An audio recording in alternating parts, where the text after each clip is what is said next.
A sniper's first job was not to shoot. It was to know when the shot had been written for him. A good sniper did not love a clean shot. Rhett Calder knew that before the quarry clock started eating seconds. Kale Strake stood below in hard light, too exposed, too useful. While Corbin stared at a threat no one else had seen yet. Dax Marlow had one phrase left to hold the exchange together. Rhett lowered the rifle instead. His hand stayed still on the stone, too still for comfort.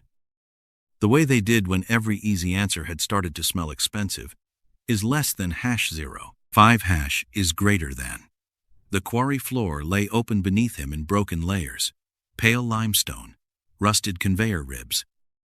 2 prisoners in the exchange lane, hard shadows under men pretending not to be ready. Dust came up in thin breaths. Heat held in the rock under his elbows. Nothing down there looked lucky. That was the problem. Kale had given him a path so neat it felt swept, and battlefields did not sweep themselves. The silence along the rim carried boot scuffs, a cough, gravel sliding somewhere below. The small human noises people made before violence borrowed their bodies. Dax's voice came thin in Rhett's ear, dry and angry. "Tell me you have him." Below, Dax stood near the exchange markers, with his shoulders held loose. The old lie of a man trying not to show how much of the room had gone bad. There was no room. There was only floor, rim, open air, and men placed. Where men did not stand, unless someone had told them exactly where to breathe. Kale's profile cut against the pale stone. A professional could have made that shot with less invitation and more rain in his eyes. Rhett let his focus slide off Kale and settle on Hayes. The contractor had not looked at Kale. He had not looked at the rifles that wanted to be noticed. His eyes had snapped left, toward a cracked service track half hidden by dust and conveyor shadow. Wrong fear, Rhett thought. Fear usually knew the truth before the mouth caught up. One of the prisoners beside Hayes had gone rigid in a different way. Not ready to run, not ready to plead, only waiting for an event already promised to him. "Rhett," Dax said. He had dropped the calm now. "Bad sign. Why didn't you shoot?" The question crossed the quarry faster than sound should have moved. Is less than #0. 5# is greater than, and for half a second, Rhett hated how reasonable it was. From Dax's angle, from the floor, Kale looked like a gift, left on a plate. From Rhett's angle, the gift had teeth. He kept the rifle low and watched the bodies around the shot instead of the shot itself. A prisoner shifted. A guard corrected him too late, like a man remembering his cue after the play had already started. Hayes's chin jerked again toward the service track. Kale did not turn, but something in his stillness tightened. That was enough. Rhett had spent years learning, and is less than #0. 4# is greater than. That the first honest thing in a dirty scene was often the person most afraid to explain it. The old lawful shot flickered at the edge of memory, not as a flashback, not as absolution, just the familiar sourness of a correct act, turned into someone else's sentence. He pushed it down and kept watching. If he was wrong, Dax would never forgive the hesitation. If he was right, nobody below would thank him in time to matter. Dax swore softly. "You just cost us the window." He did not sound confused now. He sounded like a man watching a friend choose the wrong miracle. Rhett did not answer.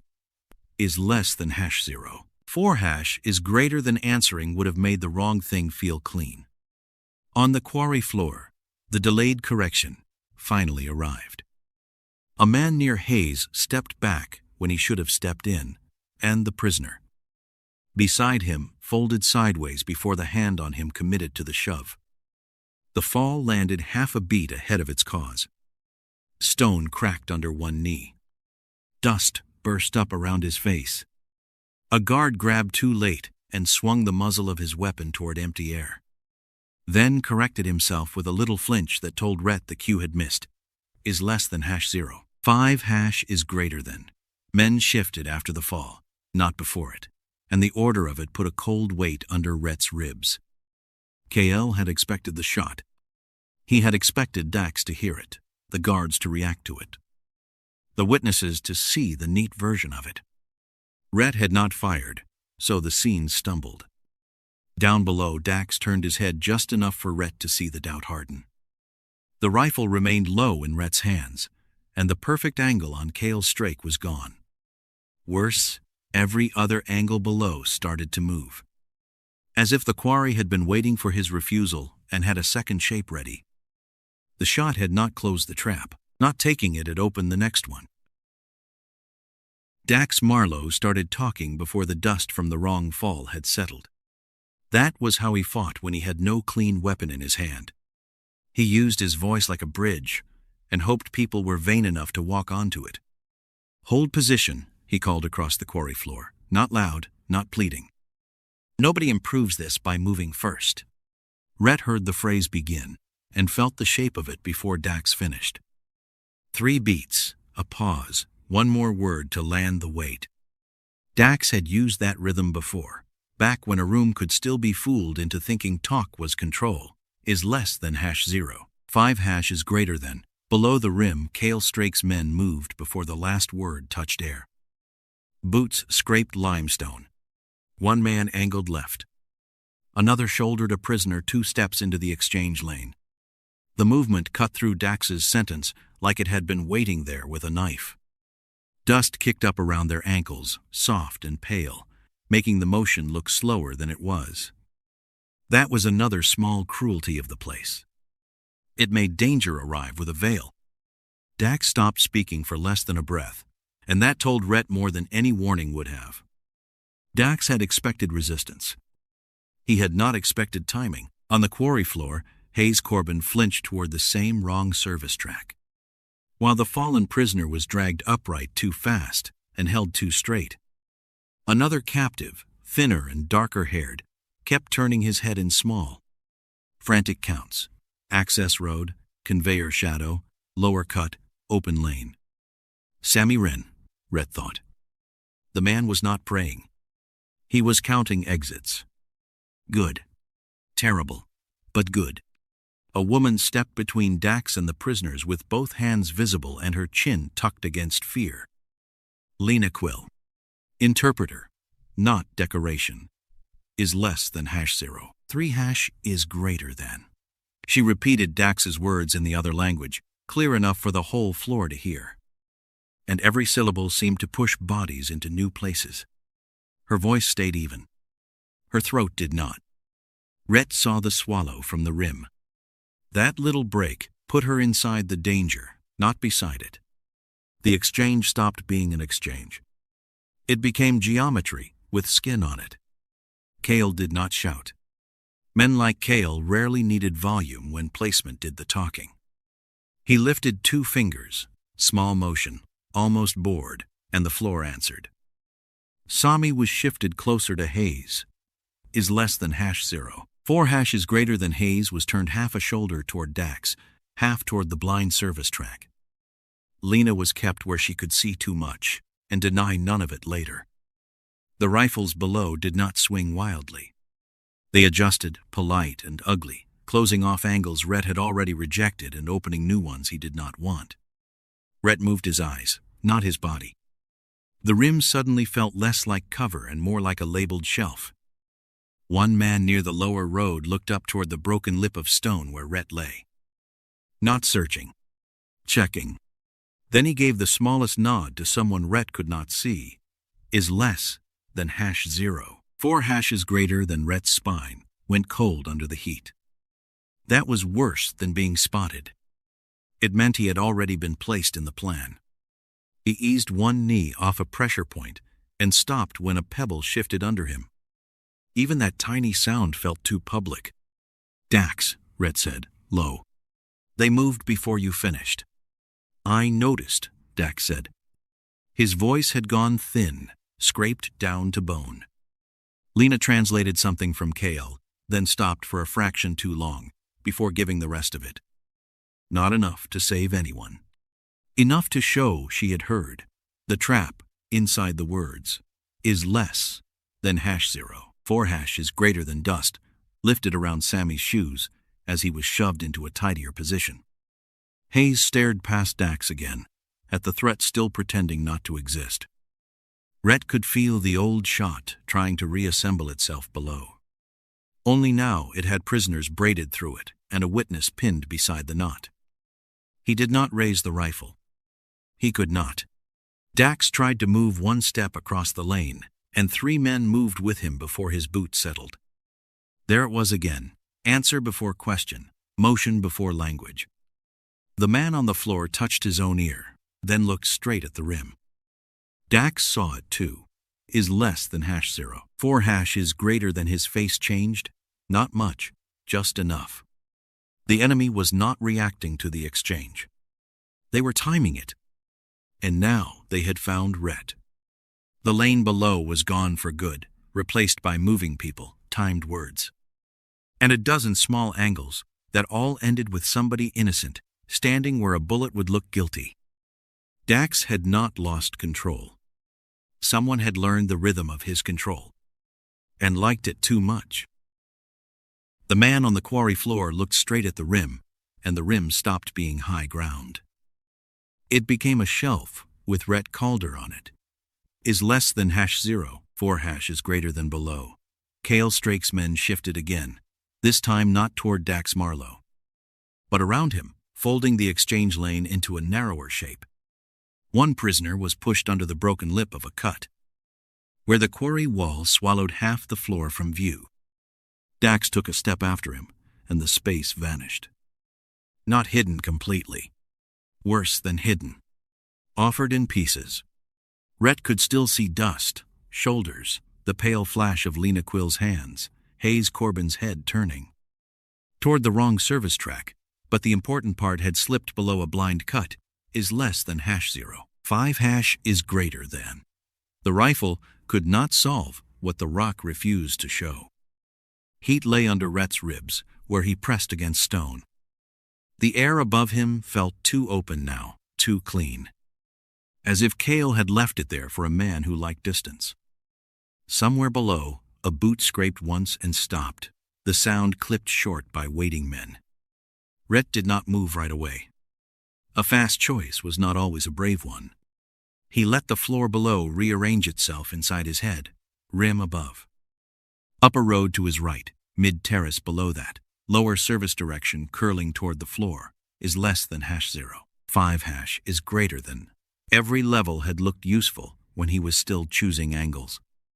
Now every level looked like something Kale had allowed him to believe in. Dax was trapped inside timed speech. Lena was trapped inside words that could become witness. Sammy Ren kept counting exits with his chin, quick little movements. That made him look guilty only if a man was lazy enough to want him guilty. Hayes kept telling the truth with fear. Rhett watched Kale's stillness and understood the insult inside it. Kale was not chasing the shot anymore. He was making the sniper stay where the sniper belonged, until belonging became a cage. Rhett slid his left hand back over grit, feeling sharp dust gather under his palm. Staying on the rim would keep him cleaner. It would also keep him useful to Kale. The old discipline said, wait for certainty. The floor below said certainty had been rented out. So he left it. Not dramatically. No neat leap, no heroic line anyone would want repeated later. Rhett backed off the stone and let his weight find the upper road by inches. A pale chip of limestone broke loose under his boot and struck the lower wall loud enough to make 2 men below turn their heads. Is less than #0. 5# is greater than. He froze, with his body half exposed. The rim opened behind him, and the road not yet under him. 1 second. Too long. A man's gaze lifted toward the sound, then moved on when Dax dragged attention back with a clipped curse. Rhett breathed once and continued. Gravel shifted under one boot and went ticking down the face below. Heat came off the limestone in sheets, trapped all afternoon and now rising against his chest and throat. Dust thickened as he dropped from the rim toward the road. Just enough pale grit to make each breath taste handled. The rifle was no longer an answer in his hands. Is less than #0. 5# is greater than. It was weight, metal, consequence. He kept it close without letting it decide anything for him. The open air above him disappeared by degrees, replaced by cut walls and broken sightlines. A sniper leaving height lost more than view. He lost the old excuse of patience. Halfway down, the quarry floor changed tempo. Rhett heard it before he saw it. Men below adjusted faster than the situation required. Not panic, not surprise. Kale's first design had strained when Rhett left the rim. Good. The thought gave him nothing to celebrate. Strain was not failure. Is less than #0. 4# is greater than strain was, where a capable man reached for his second plan. Rhett reached the edge of the mid-terrace, with dust on his sleeves and grit in the crease of his hand. From there he could see less of the floor and more of the lower service approach. A crooked lane broken by conveyor shadow and pale stone chunks. Dax was still below, partly screened, his posture too controlled to be safe. Lena stood near the witness line, not where she had been. The prisoners had moved again. The route beneath Rhett should have been a way in. Instead, a patch of dust lifted along it before any foot appeared. Is less than #0. 4# is greater than. Someone had pressured the lower path already. Rhett lowered his body behind a broken slab and felt the old distance advantage drain out of the day. The rim was above him now, useless and clean. Leaving it had been necessary. That did not mean Kale had failed to expect it from below, with quiet armed men waiting. The first sharp sound came from the lower service approach, or seemed to. A small crack, stone on stone, hard enough to cut through the heat. Rhett Calder turned toward it, from the mid-terrace before he liked the choice. Is less than #0. 5# is greater than. The echo struck the quarry wall across from him, and came back thin, misplaced, almost polite. Dust slid off a ledge below and hung in the air where the sound should have been. He froze behind the broken slab, breath held in his chest, and tried to separate what he had heard from what the quarry wanted him to hear. The floor below was only visible in pieces now. Dax Marlow was a shoulder, a head, a strip of shirt between moving bodies. Lena Quill stood in a dust-softened lane near him. Farther down, Kale Strake watched with the patience of a man who had not lost control, only changed hands. Is less than #0. 5# is greater than. Rhett shifted his weight toward the sound. Grit pressed into his palm. His body chose before the better part of his mind could object. That was the danger of being good at reading trouble. Sometimes trouble learned the alphabet back. Dax tried to buy another pause. Rhett heard it through the stone and open air, a familiar dry edge forced flat. Nobody moves him until everybody can see him. Good words. Bad room. The sentence had the old Dax shape, a hook, a pause, a place where a man expected attention to gather. Kale's men moved before the gather. Is less than #0. 4# is greater than. One body turned Hayes Corbin by the shoulder. Another pushed Sammy Ren half a step behind the prisoner line, where Rhett's partial view cut him into pieces. The phrase did not fail. It was answered too early. That was worse. Rhett followed the echo with his eyes and moved along the mid-terrace, keeping low behind chalky stone. The dust near the lower approach thickened. A boot scraped there, or somewhere that wanted to sound like there. He angled toward it, reading the disturbance as a man shifting behind cover. The line made sense. That should have made him distrust it. Is less than #0. 4# is greater than. Instead, he gave it one breath too much. Heat pressed under his collar, and sweat turned the dust at his neck into paste. The mid-terrace gave him fragments, not answers, and every fragment asked him to believe it first. The cost arrived small, which was how many ugly things arrived. Rhett moved off the better angle and lost sight of Dax for a full second. In that second, the floor took him. 2 steps.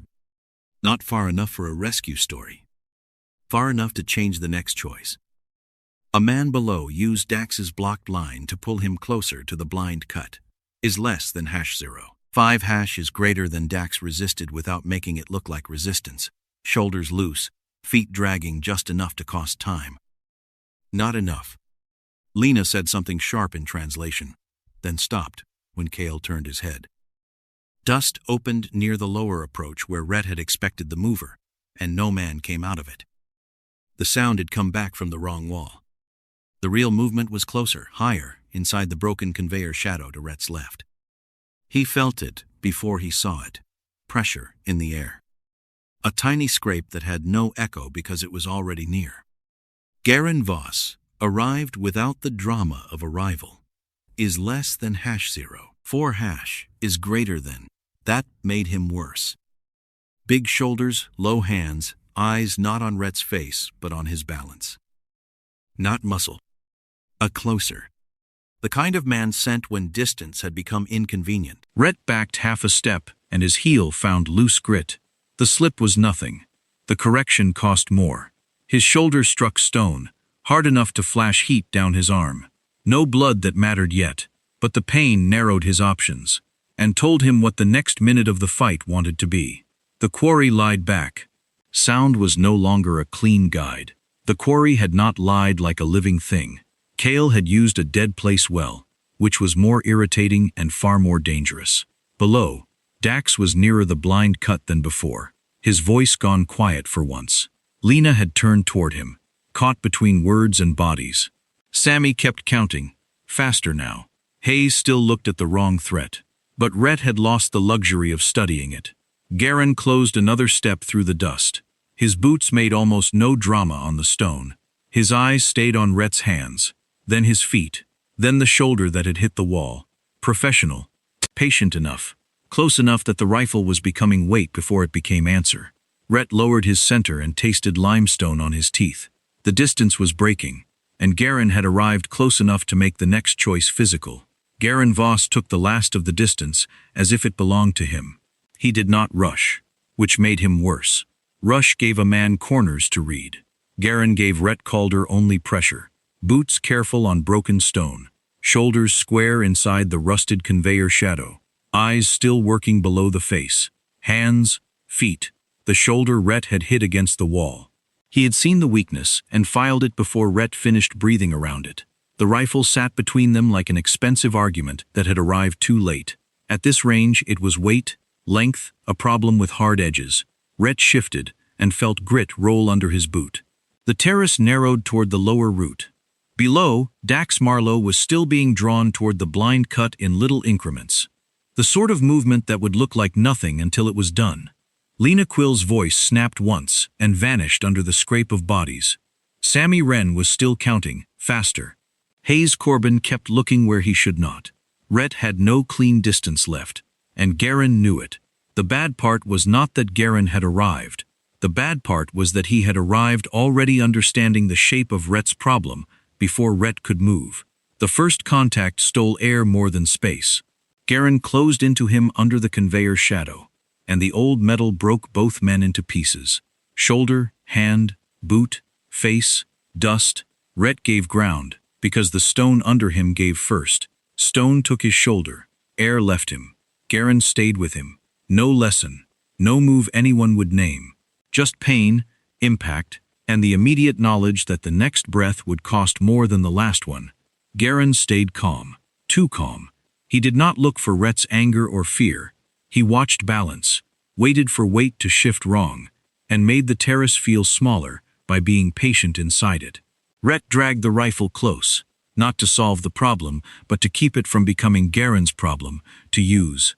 Dust stuck to sweat along his jaw. Old rust put a sour taste under the limestone in his mouth. Somewhere below, Dax tried to slow again, and a man moved before Dax could make the delay look natural. The timing was still eating him alive. Garen won the next beat. Rhett knew it before the pain arrived. His foot slipped on loose grit, half an inch only, and Garen turned that half-inch into the whole world. Stone scraped Rhett's side. His shoulder struck hard enough to turn the quarry white at the edges. Something opened along his forearm, a hot line first, then wetness catching dust. Blood made the grit cling differently. Small, ugly, useful information. He could not move that arm the same way now. He could not pretend the shoulder was only noise. Garen pressed in, close enough that Rhett heard breath through teeth and cloth shifting against hard muscle. The rifle was pinned crooked between them. No longer a tool, just leverage and danger. Rhett let the pain make one decision for him. He stopped fighting for the clean shape of the encounter. Clean was gone. He gave up the angle Garen wanted him to defend, and drove his weight into the only ugly opening the broken stone allowed.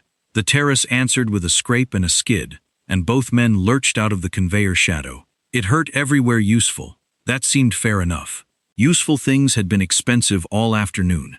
That ugly shift bought passage, not victory. Garen hit stone hard enough to grunt, then rolled a shoulder, under himself like a man who had been close to bad ground before. Not finished. Delayed only. Rhett did not stay to admire the inconvenience. He pushed off the wall, and the injured leg nearly failed under him. Pain jumping from hip to knee, as if the quarry had found a wire inside him. The leg did not fail all at once. It became unreliable, which was worse. There it was. The cost that would travel with him. Every later step would have to be negotiated with the body first. He sucked one short breath, tasted dust, and forced himself toward the lower route before Garen could close again. Below, the movement around Dax stalled for the first time. The transfer toward the blind cut lost its smoothness. Because Rhett had become visible where the scene did not want him yet. Lena turned at the sound. Dax looked up, saw the blood on Rhett's arm, and the wrong set of his leg, and did not waste pity. Garen rose behind him in the conveyor shadow. Slower now, but still coming. Rhett had survived body range. That was all. He had lost the luxury of distance, and the quarry had taken a down payment from his blood. Dax Marlow found Rhett Calder on the lower service road, by pretending he had meant to be dragged there. It was the kind of lie Dax could still sell, when half the room wanted him dead. He came backward through the dust with one hand lifted, shoulders loose, mouth set in, that tired line Rhett had learned to dislike and trust at the same time. Rhett moved to meet him and nearly paid for the ambition. His leg answered late. The pain from the terrace ran hard down through his hip, settled near the knee, and stayed there like a bad tenant. His forearm bled under limestone grit. His shoulder had narrowed into one bright, stubborn fact. Every step wanted a vote. He gave it none. Behind them, Garen Voss was still in the conveyor shadow, not gone, only delayed by stone and inconvenience. Below, Kale Strake's men kept shifting bodies toward tidier guilt. Lena Quill stood near the witness line. Sammy Ren counted faster with his whole face now. Corbin kept staring at the wrong place. The quarry had not paused. It had only changed which part of him it was charging. Dax saw the limp, then the blood, then Rhett's expression. "You look like you won," he said. "I bought time. That is what losers call rent." The old dry edge was still there, but it came thin. Dax was breathing too carefully. They moved along the lower service road, because stopping would turn them into a meeting, and meetings were how people died while feeling organized. Rhett kept one shoulder close to the stone. The heat trapped in the wall pressed through his shirt. Dust entered with every short breath and left nothing clean behind. "Twice," Rhett said. "Your phrases." Dax looked ahead. "I know. They moved before you finished on the floor. They moved again when you tried to hold the transfer. I said I know." He did not snap it. That was worse. Dax was not offended. He was counting it. His eyes moved with the same little delay Rhett had seen in Sammy. Not looking for an exit, looking for rhythm. A scrape behind them cut the next sentence in half. Dax stopped smiling before he finished pretending he had not heard it. Close enough to interrupt. Far enough to make the next words possible. Dax wiped dust from his mouth with the back of his wrist. "He isn't timing the words," he said. "He's timing me." Rhett let that land, while they kept moving. His leg dragged once over a stone lip and sent heat up through the joint. He caught himself against the wall, hard enough to wake the shoulder again. Dax did not help. Good. Help would only have slowed them and made both men honest in public. You pause before the last word, Rhett said. Always have. A man needs style. A man got patterned. Dax gave a humorless breath that might have been a laugh in a kinder country. He lets me build the room. Then he moves before the room exists. There it was. Plain enough to be useful and ugly enough to be true. Talk was not holding the exchange. Talk was loading it for Kale. Dax looked down toward the quarry floor, where a shift of bodies made Lena turn her head and stop speaking. I can break it once, he said. Not from cover. Not with a clever phrase. I have to step into his sight before I speak and cut myself off early. Rhett already hated it. How much? Dax looked at him. 5 seconds. If they bite. 5 seconds sounded like an insult until Rhett counted what 5 seconds could hold. A step. A choice. A body moved too soon. A scene opening before Kale wanted it open. Not victory. A door made of pain and bad timing. Rhett shifted his weight, and the leg warned him again. He breathed through it and watched Dax study the floor below. The man looked older in the quarry heat. His sarcasm scraped down to the thing under it. Dax was not offering a tactic. He was offering himself as the part of the trap that would break first. They will see you, Rhett said. That is the point. They may kill you. Also traditional. Dax said it softly, without a smile. The next scrape behind them came closer, and both men moved before finishing the thought. Rhett's bad leg forced him shorter, meaner steps. Dax matched the pace without looking at it. The plan was not a plan, so much as a bill arriving early. 5 seconds, bought with Dax's cover, and maybe his body. Rhett could use it only if he kept moving through the damage Garen had left. Ahead, the lower route bent toward the quarry floor, narrow and bright with dust. Behind them, the delayed man in the conveyor shadow began moving again, turning the borrowed 5 seconds into a debt already collecting interest. No clean lines remained by the time the lower service road bent toward the quarry floor. Rhett Calder saw that before Dax Marlow could say it, which was generous of the universe. In the way a bill collector was generous when he knocked, before taking the door. The route dropped through pale stone and dust into broken sightlines, each one offering a piece of the floor and withholding the part that mattered. Rhett's bad leg shortened every step. Pain sat deep in the joint now, not sharp enough to stop him, just steady enough to make every movement feel negotiated. Behind them, Garen Voss was still moving somewhere inside the conveyor shadow, delayed but not gone. Ahead, Kale's strake shifted the floor again. No shout, no grand motion. Bodies moved in small corrections below. Sammy Ren drawn closer to the witness line. Lena Quill held, where she could see the lower approach. Corbin turned just enough to make his fear visible from the wrong angle. A man stepped into the lower gap before Rhett had fully committed to it, early enough to make the choice feel borrowed. Kale was not blocking Rhett's movement. He was inviting the next version of it, which was worse. An obstacle said no. An invitation asked what kind of man you were before it punished the answer. Rhett tried to shape the movement anyway. The lower route gave him a narrow chance to force attention left, maybe split the men below before Dax had to spend himself in the open. Rhett leaned into the bad leg and let the pain mark his limit. Too much speed would break him. Too little would let Kale finish arranging the floor. Dax stayed a half step back, his mouth shut for once, watching his own silence like it might betray him too. Rhett saw the moment Kale answered. Sammy was pulled one pace sideways, not hard enough to look like a shield, just enough to make him a witness and a body in the same breath. Lena's sight was corrected by a hand on her shoulder. Hayes looked toward the lower pit, then snapped his eyes past it, toward the same wrong pressure he had been telling the truth about all along. Not Kale, not the men posing as the obvious threat. Something lower, nearer the approach, where a move from Rhett would make him look like the first man to break the exchange. The shape was different from the rim. Up there, Kale had offered a shot at himself.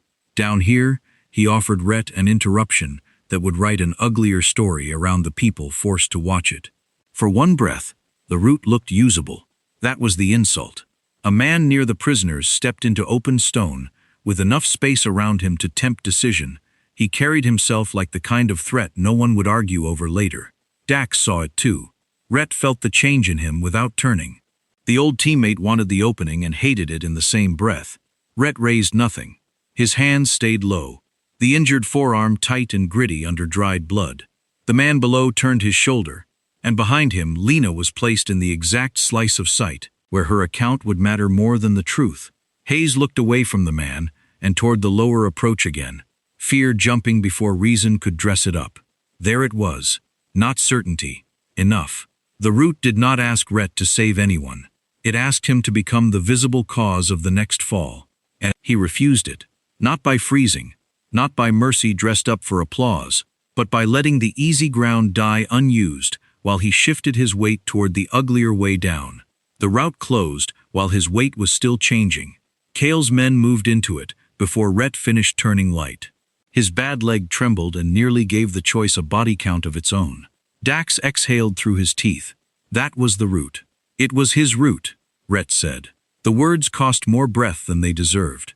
His leg shook again, and he locked it hard enough to send heat up his side. The lower service road no longer led them around the trap. It led them into it. Behind them, Garen's movement pressed closer. Not fast, not loud, only present. Ahead, the quarry floor widened into dust, glare, bodies, and the witness line Kale had narrowed with patient hands. Sammy counted and stopped. That scared Rhett more than the counting had. Hayes kept staring at the wrong threat, but his face had gone almost blank now. The look of a man whose body had run out of ways to warn anyone. Lena held herself very still, her mouth closed around words she had not yet been forced to use. Kale had not guessed everything. He did not need to. He had studied enough of Rhett's restraint to make the clean choices arrive wearing other people's skin. Dax's 5 seconds remained unspent, waiting like a debt in the dust. There was no side way left, no quiet angle, no clean interruption. The next movement would have to go down onto the quarry floor, visible to everyone, because Kale had narrowed the final frame until only ugly actions still fit inside it. Kale's strake made Lena Quill the wrong witness without touching her himself. That was the clean part, naturally. Cleanliness had been doing ugly work all afternoon. A man near her stepped back. Another eased Sammy Ren into a place she could not help seeing, and Corbin was left half-turned toward the lower approach, with fear still pointed away from the men who wanted to be feared. Lena stood at the quarry floor edge, close enough to the witness line that every word in her mouth had weight. Rhett Calder saw it from the lower route and felt the last thin cover of distance tear loose. He was too visible now. Dust stuck to the blood on his forearm. His bad leg dragged if he did not think about it, and thinking about it made him slower. Dax Marlow stood beside him, not yet exposed, but already carrying the look of a man measuring the cost of stepping out. Kale spoke to Lena in a controlled voice, not loud enough to be theater, loud enough to make the men around her obey the pause. Say what the floor shows, Lena. The quarry seemed to hold the sentence in its stone mouth. Lena listened, and her face changed only around the eyes. Small change, large damage. Rhett did not need the language to understand the trap. He understood placement. He understood who had been told to look frightened, and who had failed at it because real fear was quicker than orders. Kale had built a story out of bodies. Dax as unstable negotiator, Rhett as unseen threat becoming seen, Sammy as a man pushed into guilt-shaped space, Hayes as a witness too frightened to help himself, Lena as the voice. That would make the arrangement sound official enough to survive first hearing. Kale spoke again. Lena began to translate. Her voice came clear, even, exact. Then it caught on one word. Not a stumble. A refusal so small, most people would mistake it for fear. Rhett saw her throat work, saw her eyes flick from Sammy to Hayes to the lower approach, where he was no longer hidden enough to pretend he was not part of the scene. If she said it exactly, the lie would become tidy. Someone would have moved first. Someone would have threatened the exchange. Someone would have forced Kale's hand. The hand near Lena's arm did not grab her. It only waited close enough to explain what would happen if she made language difficult again. People loved tidy lies. They saved time. They also got people killed. Lena changed the sentence. Not much. Enough. She left out the piece that made Sammy sound like the first threat, and gave the order back as pressure, not fact. The floor tightened. Kale's head turned toward her with the calm of a man deciding whether a tool had become a person. One of his men shoved Sammy harder than before, and Hayes made a sound that did not become a word. The altered translation did not save anyone. It gave Rhett a floor that was no longer perfectly arranged against him. That was all. In a place like this, all was expensive. Dax gave a low breath beside Rhett. She just cost him the neat version. Kale's men corrected. Faster now, less elegant. The witness line shifted around Lena, as if the quarry floor had developed a nervous system. Danger rose, immediate and physical. A hand tightened near Lena's arm. Another body moved to block her from stepping back. Rhett felt the answer settle in him with no comfort at all. The next action could not happen unseen. If he moved, Lena would see him. If he did not, Kale would make her say something closer to the lie, or punish the refusal until the lie no longer needed words. Clean deniability was gone. Good riddance, maybe. It had not done much except keep his hands cold. Dax stepped away from the stone before Rhett could tell him not to. Not far. Far enough. His body entered the line below as plainly as a flare, though nothing about him looked bright. Dust moved around his boots. His face had gone flat, all sarcasm packed away where it could not help. "When I start," he said, barely moving his mouth. "Do not wait for the whole sentence." Rhett shifted his injured leg under him and felt pain climb in a slow white thread. "You said 5 seconds. I was being optimistic." It was dry enough to be Dax, and scared enough to be honest. Below, Kale noticed him. Of course he did. The men on the floor began to answer, before Dax had even opened his mouth fully. Old rhythm, trying to claim him one more time. Lena stood in the witness line with the altered sentence still hanging between her and Kale. Sammy stared at Dax like he had just watched a man step onto thin ice. Hayes looked past them all, toward the wrong threat becoming the right one. Rhett lowered his weight into the pain and prepared to move where everyone could see him. The 5-second window had not opened yet. Dax had only put his body where the price would be collected. Dax Marlow opened the window by ruining himself on purpose. He stepped fully into the quarry floor light, let Kale Strake see him, and began the sentence wrong. Not late, not smooth, wrong. "Kale," he called, and cut the rest off with his mouth still open. He did not finish, because finishing was the old rhythm, and the old rhythm belonged to Kale. The men below moved before the missing words could exist. That was the tell, bright as a match in dust. One body turned toward Dax. Another left Sammy Ren half uncovered. A third shifted away from Lena Quill, because the pattern had told him where to be, and the broken pattern had betrayed him. Rhett Calder moved then, not with grace. Grace had stayed up on the rim with all the other useless clean things. His leg did not carry him cleanly. It carried him anyway, which was all the body could offer. His forearm burned where dried blood tore under dust. He crossed into full view, because there was no other kind left. Lena saw him come. Hayes Corbin saw him too, eyes snapping toward the lower pressure. That had finally stopped pretending to be separate from the fight. Dax had bought the first seconds with his body, and the quarry floor spent them immediately. It was a cruelly small amount of time. It would have to be enough anyway. Rhett did not raise for the neat answer. Kale had left one last tempting space across the floor.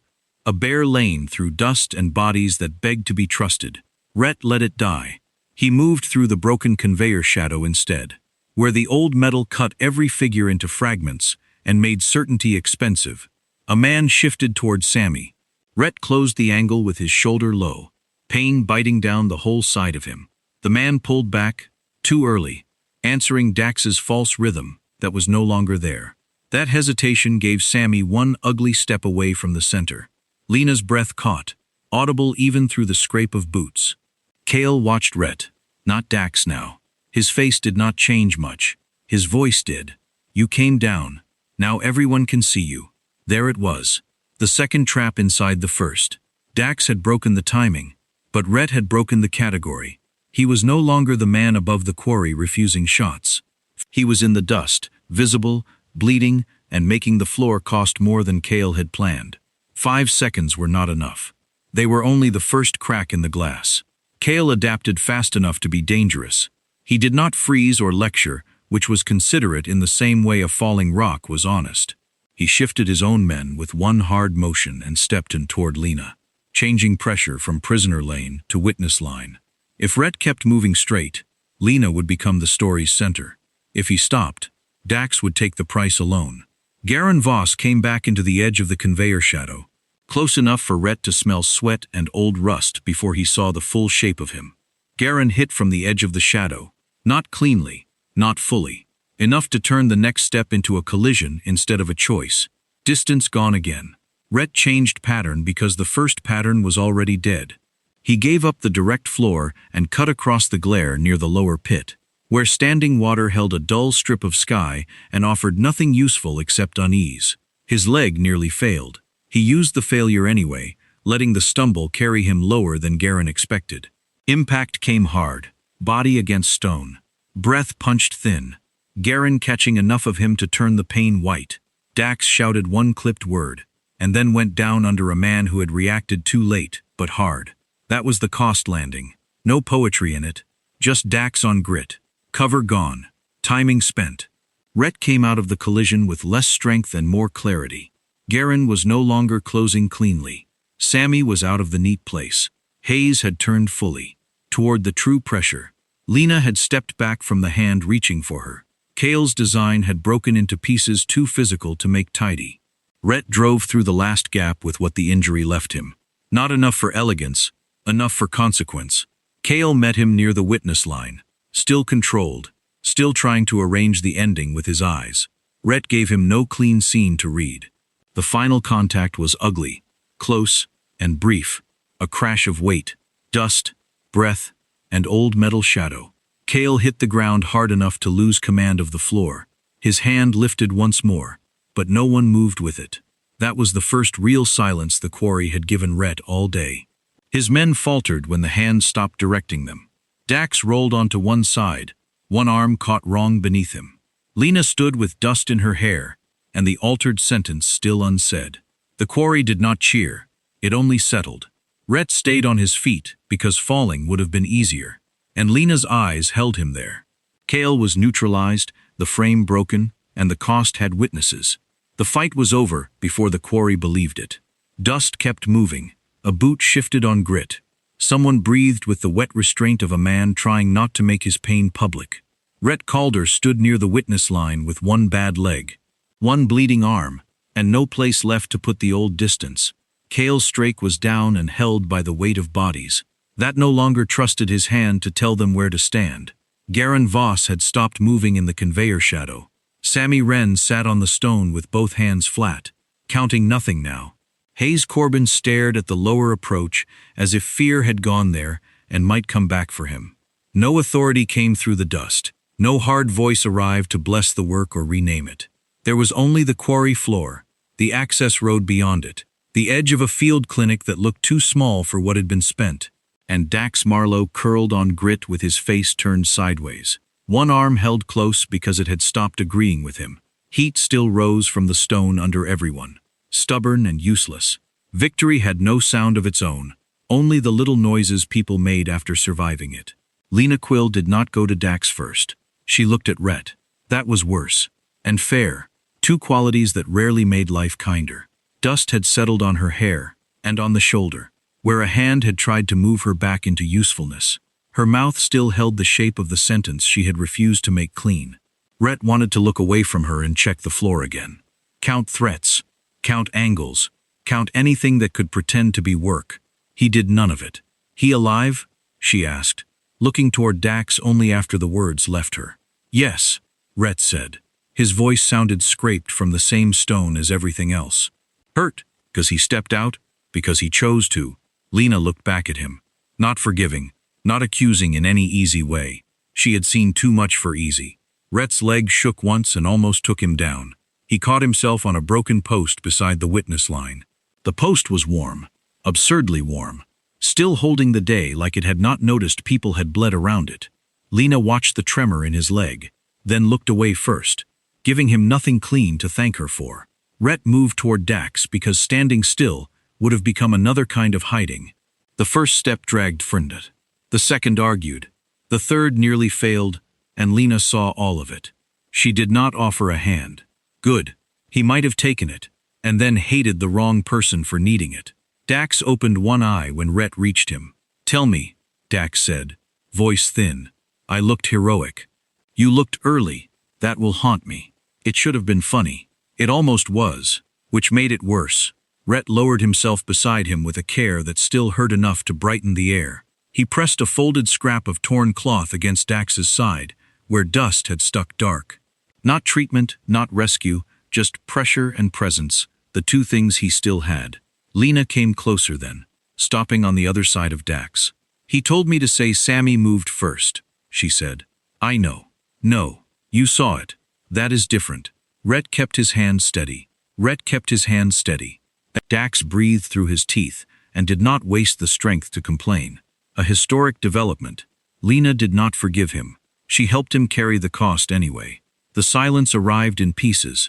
First, the far wall stopped throwing back movement. Then the lower pit went still. Then the men left standing began to sound like men again, instead of instructions wearing boots. Lena crouched and picked something out of the dust. Dax's small earpiece, cracked, useless, almost comic in its failure. She held it out to Rhett. He could have left it there. He could have let it become one more broken thing nobody claimed. Instead, he took it, closed his fingers around it, and set it beside Dax where Dax could see. The cracked earpiece stayed visible on the stone until Dax saw it and closed his eyes. "He paid for the words," Lena said. Rhett nodded once. That was as much answer as he had. No medal waited at the access road. No applause rolled down from the rim. No official voice came to make the quarry clean. Lena stood, and Rhett forced himself up with the cracked piece of plastic still visible between them on the stone. She turned towards Sammy and Hayes, then back to him.